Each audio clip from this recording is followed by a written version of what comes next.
Hello and welcome. Syria seems to be taking baby steps out of its gestation period and metamorphosizing into an all inclusive government, a stark difference from the dystopian reality that was the state of affairs under the regime of Bashar al Assad. As with the blitzkrieg takeover of Damascus, Mr. Ahmed Al-Sharaa seems to have taken a short period of time of only 4 months to announce his new government, which includes representatives of the minority communities of Syria, albeit they've been given non-important portfolios. This is probably with an eye for the lifting of sanctions from Western countries. Sir, your take on this? Well, we have seen that in many parts of the world, uh, military junta or opposition forces or even militants take over the government of, I would say, unpopular governments, of authoritarian rules, sometimes kings. But immediately after taking over, what they do is to form a government. And they announce for public consumption, both domestic and international, that election will be held within a short time. But actually what happens, they continue. They consolidate their power with guns, and years after year, for one pretext or another, they keep on postponing the elections and formation of a, I would say, broad-based government. Here is a difference. In Syria, Ahmed Al-Sharaa took over the government or dethroned Bashar al-Assad in the early morning of December 8th. or early hours of December 8, I would say. And immediately, as you say, blitzkrieg, they came from Idlib via Aleppo to via Aleppo, Hama, Homs, to Damascus within a few days. But immediately after assuming power, what he had done is he allowed or persuaded or forced I would say asked or persuaded the Prime Minister Bashar al-Assad to continue for the time being. Mohammad Ghazi, he was the Prime Minister of a government. He set up a caretaker government. This is the word he used, caretaker government. But after 2 days, the Prime Minister of Bashar was asked to hand over power to his man. And in his caretaker government, he kept only those who were his comrade in arms, militants, and he was continuing for a few days.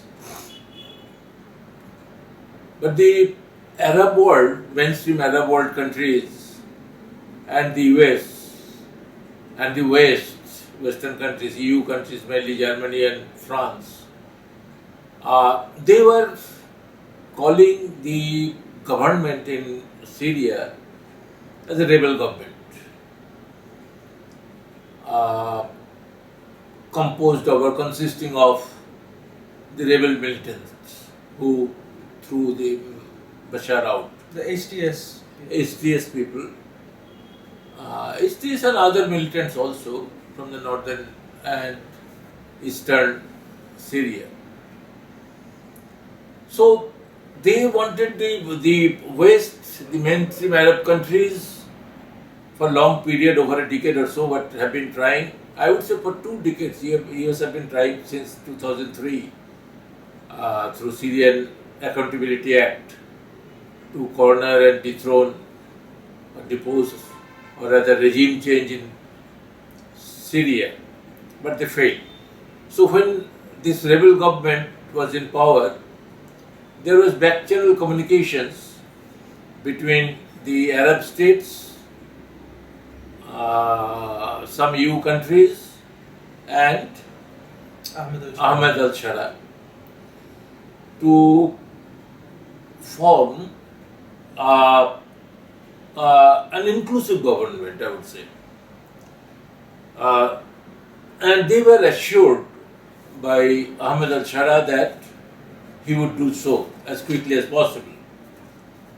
In fact, this could be a reason that Ahmed Al-Sharaa was invited to speak at the Arab League conference in Cairo, which was arranged on 4th of March to draft a resolution for the future of Palestine. And I have heard I watched him speaking at the Arab League conference. He spoke very eloquently. That was in March, on March 4th.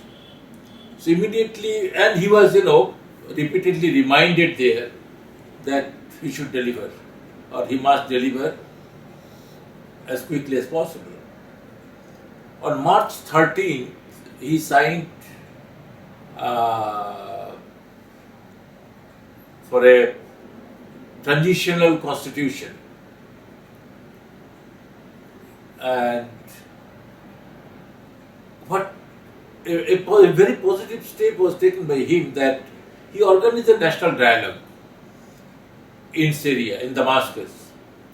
Most of the ethnic and minorities communities leaders, because Syria is, different Arab tribes and ethnicity, they have got their leaders, ethnic leaders,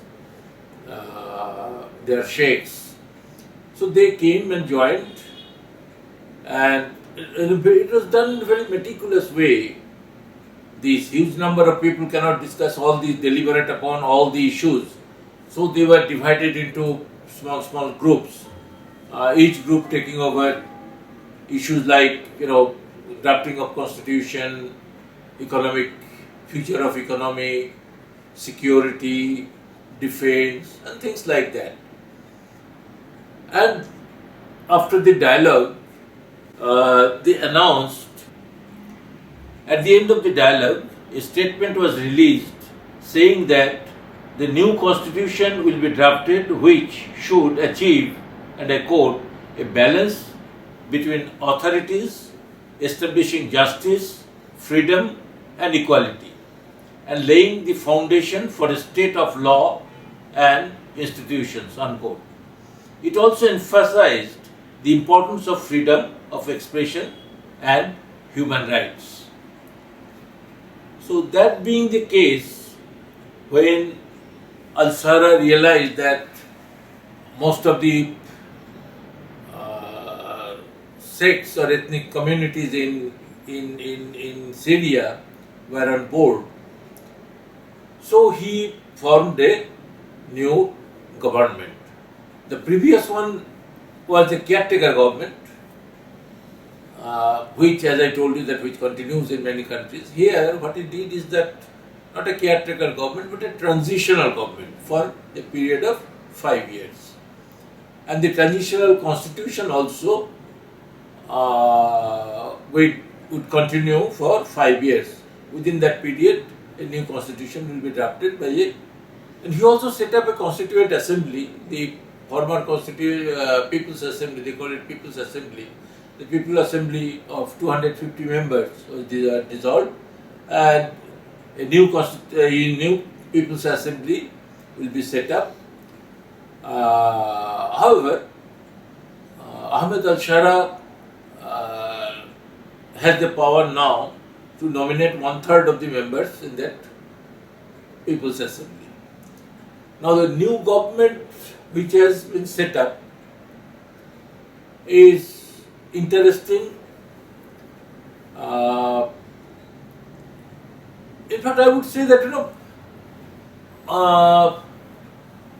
Syria, when he took over, was not in a position the government was not in a position to continue.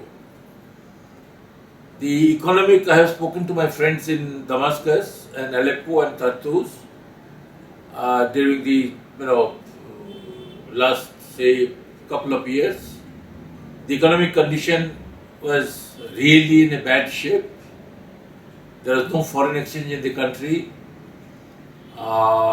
Infrastructure has been destroyed during this decade-old civil war. So Syria needs help, financial assistance, technical assistance. So he formed a government. Now coming back from where I interjected. The government is a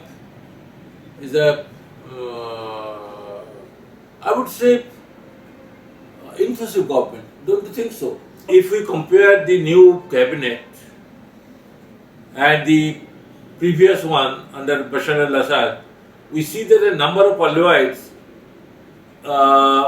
ministers has fallen from 4 to 1 now.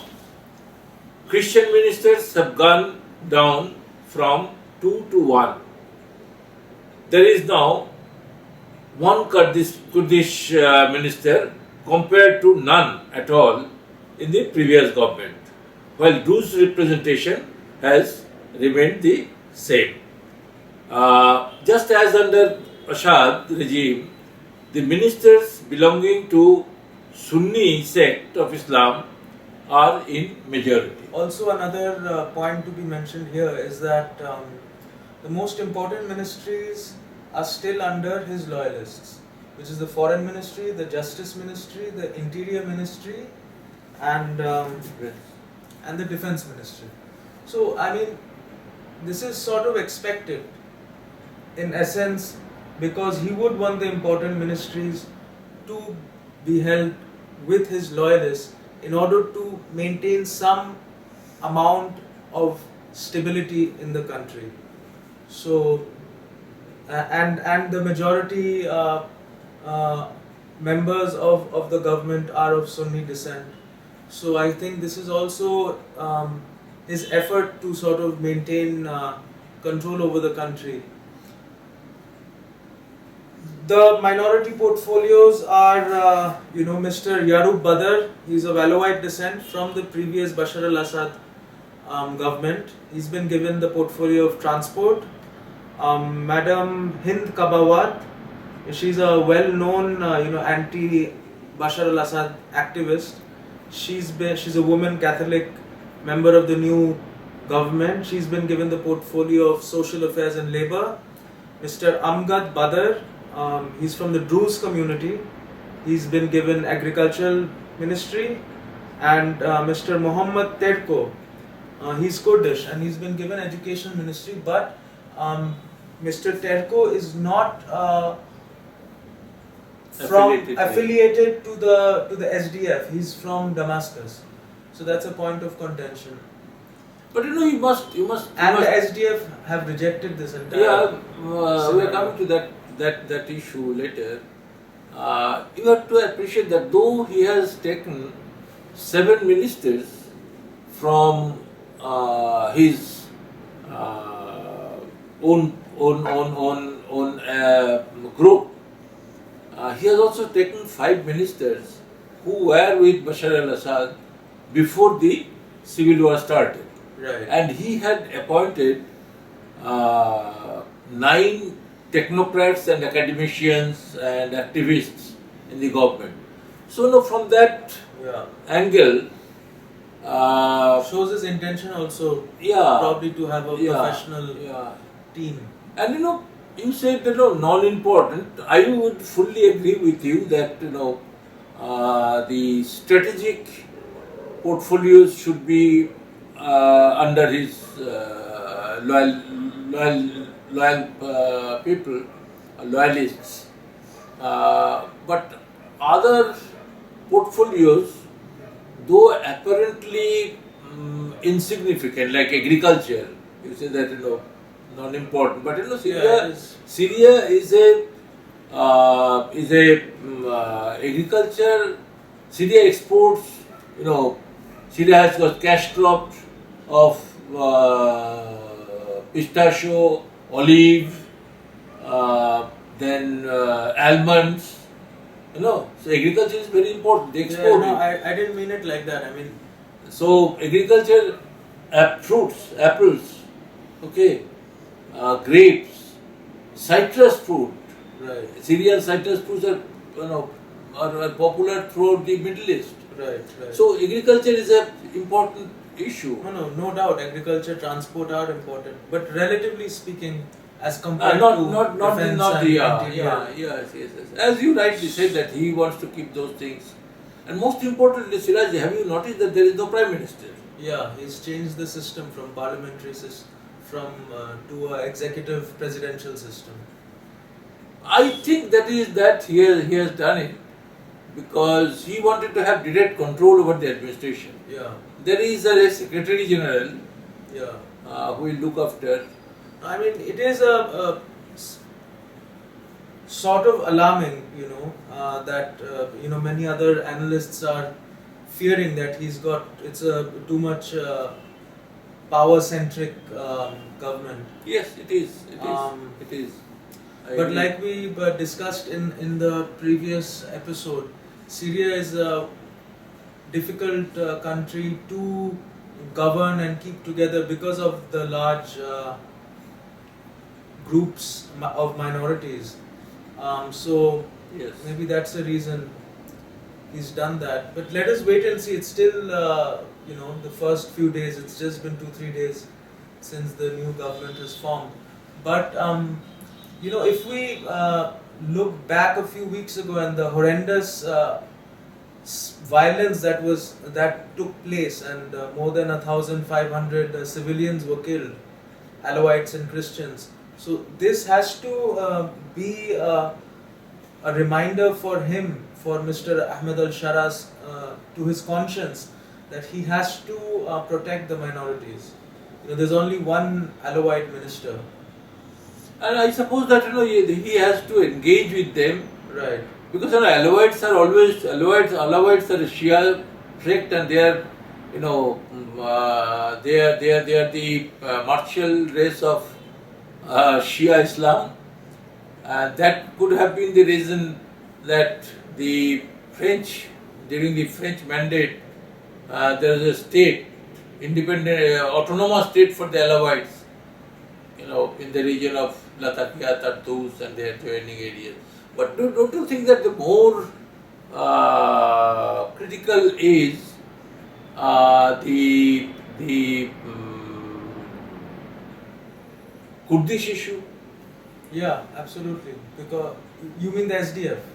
SDF is the armed branch of them. Right. The Kurdish issue as such. Yes, because they hold a lot of the territory in Syria. More than 40% More of the than territory. 40%. Both in the north and east. And strategic oil and gas infrastructure is located there. And there comes the foreign powers issue vis-a-vis the United States and Turkey. So what's your take on that? How do you see the geopolitical dynamics unfolding as we follow on in the next couple of months with USA and Turkey, and with the larger issue of the lifting of sanctions, which is so important? Many have said that one of the reasons for the Alawite uprising, one of the reasons was economy. You see, commander of the autonomous administration of north and eastern Syria is called ANIS in short. Mr. Mazloum Abdi, he had signed an agreement with the caretaker government, which which stated very clearly that the SDF soldiers will be merged into the Syrian National Army of Syria, and their interest will be taken care of. Yeah, not only that, but that the area will come under Damascus. The area, north areas. yes, all the areas, you are right, absolutely. All the areas will come under central And government. there was huge fanfare on the streets. Yes, yes. But you know, when within a couple of days, when Ahmed Al-Sharaa renegated on that promise, the Kurdish people rejected that. Even the Kurdish people rejected this provincial government as well. Yeah. So how do you see this playing forward? You see, what I gather is that, How do you think Ahmed Al-Sharaa is going to sort of mend fences? you know, there are two sides. One, uh, France and Germany have played a great role, a good role, in the back channel communication besides the Arab countries like Saudi Arabia and Egypt. They are almost ready to lift the sanctions. But I don't know. It could be that the Anis, there is autonomous administration in the north and the east. They are financed and backed by the US. Okay, Right. so they have the Ahmed Al-Sharaa has kept them out. Okay, it could be his bargaining chip Right. with the US in his negotiations for lifting the sanctions. In fact, US has already sent some feelers to Damascus. Right. Okay, so they could bargain that sanction will be lifted, and we will take the interest of these Kurdish people Right. into our consideration. Right. And once this is done, and Kurdish are on board, it is supported by the HTS is supported by the Turkish government. So the northern front will be calmer. There won't be attacks by the Turkish people, Turkish soldiers, and So it is in Turkey's interest to have Turkey's SDF interest. involved. Yes, yes. Of course, they are not to fight and in Turkey also the PKK has also said that they will surrender their arms. Right. So that is also on the verge of settlement. The PKK issue is a 4 decades old issue, fighting between the Turkish, Kurdish and the government. So that front will be quiet, and the Alawites, they have to. Ahmed Al-Sharaa's government is mainly he has to do serious thinking regarding Alawites. Right. Okay, they have to come to the negotiations. Already, I read somewhere that 400 Alawites met in Brussels in February before the uprising you referred to. So possibly some resistance, political resistance. Yes. That has to be nipped in the bud. With Alawites are they constitute 8 to 10% of the Syrian population of around 35 million. Right. So they have a good number. They are spread they are not only located in concentrated in Latakia and Tartu. They are also significant number of them are in Homs and Hama. Right. Okay, so their interests have to be Accommodated. accommodated. They have to be given roles.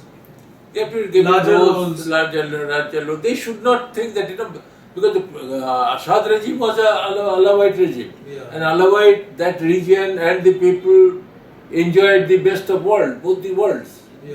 during the say 50 years of Assad regime, isn't it? All of a sudden, as it happened in Iraq, all of a sudden, if you disenfranchise them, Yeah. they will feel bad, and there is every possibility that there will be rebellion, Yeah. isn't it? Yeah. To But, that but purpose. at the center point, the economy has to be revitalized. Economy has to be divided. For that, the lifting of sanctions is Yeah, but you know, the sanctions will be lifted only when there is some sort of calm in the society, right. or interest of all the groups. He has taken a positive step. He has sent all the correct and positive signals to the concerned people, but he has to another ethnic group, the Druze. Those they are minority in the south, and most of the area have been now captured by the Israelis, but they are there. And Druze ministers. There is one Druze minister, I suppose. Yeah. There is one Druze minister. He's got the agriculture portfolio. Very important portfolio he has got. And Druze are basically farmers. Right. Druze are basically farmers. They grow apples there. And Golan, that's Golan Height area. Right. Golan apples, which are, when I was there, Golan apples are the most preferred apple in the whole of West Asia. Right. So they have got, it's very intelligently done. Portfolios have been very intelligently, as you said that, important key portfolios, as strategic portfolios, he will keep. This is very natural. Of course. But I have not seen any government which have taken over power forcefully has set up a transitional government and more or less inclusive government within such a short period. We are still waiting for Mr. Mohammed Yunus to do it in Bangladesh. It's more than 6 months, 7 months. Yeah, he's clowning about. Yeah. Oh, let's not discuss that. There could be another episode on Bangladesh. Right. But I hope that if these things are done, Syria has got a good future. Don't you think so? Yeah. So, in a nutshell, Mr. Ahmed Al-Sharaa needs to engineer a positive atmosphere in Syria to invite foreign investment into Syria for its development and, of course, the lifting of sanctions. Let us hope that in the coming months and years, he accommodates more women into his government. He accommodates more of the members of the minority communities, the Kurdish people, the Druze, the Alawites and the Christians. Yes. And let us hope for a bright and prosperous Syria. And I hope, I fully agree with your views. And I hope that if he does it, he will get enormous support from the mainstream wealthy Arab monarchies. Right. Because Syria is strategically very important. Right. So let us hope for the best. Right. And let's hope that goodwill will prevail on Ahmed Al-Sharaa. Already he has shown it, isn't it? Yeah. Okay, folks, signing off from New Delhi. See you in the next episode.